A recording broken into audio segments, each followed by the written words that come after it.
BJP के लोग देश भर में घूम घूम कर राहुल गांधी के खिलाफ एफआईआर कर रहे हैं और इसीलिए मेरा भारतीय जनता पार्टी से और खासतौर से नरेंद्र मोदी से कुछ सवाल है।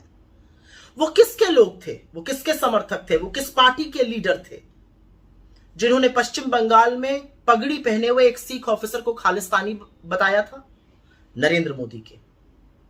वो कौन था जिसने 700 किसानों की शहादत जब अपना हक मांगते हुए हुई और अधिकतर उसमें से हमारे सिख भाई थे, कहा था मेरे लिए थोड़े ही मरे हैं? नरेंद्र मोदी ने। वो कौन था जिसने दिल्ली आ रहे किसानों के रास्ते खुदवा दिए, कीले गड़वा दी, सीमेंट की चट्टानें लगवा दी? नरेंद्र मोदी ने। वो कौन था जिसने हमारे सिख किसान भाइयों को उन्हीं के बेटों की लाठियों से पिटवाया था? नरेंद्र मोदी ने। वो कौन था जिसने हमारे सिख किसानों पर झूठे मुकदमे दायर किए, एनआईए के केसेस तक लगाए? नरेंद्र मोदी ने।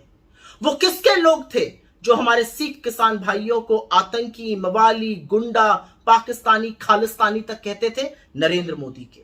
वो किसके लोग हैं, किस पार्टी के लोग हैं जो आज तक ये कहते हैं कि हमारे अन्नदाताओं का जो आंदोलन था उसका समर्थन और उसकी फंडिंग खालिस्तानियों ने की थी? नरेंद्र मोदी के।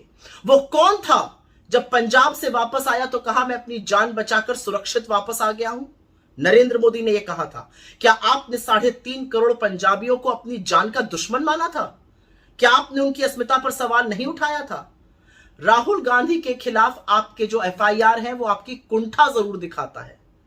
उनकी बढ़ती हुई लोकप्रियता आपसे भले न पच रही हो और इसलिए आप इस तरह की राजनीति पर आमादा हैं, लेकिन राहुल गांधी आज भी वही कह रहे हैं और हमेशा कहेंगे कि हर धर्म, हर समुदाय, हर वर्ग को यह हक होना चाहिए कि वो अपने तौर तरीकों से, अपने हिसाब से, उनको स्वतंत्रता होनी चाहिए अपने पूजा पाठ करने की, अपने वस्त्र पहनने की, अपनी परंपराएं निभाने की, अपने प्रतीक चिन्हों को पहनने की।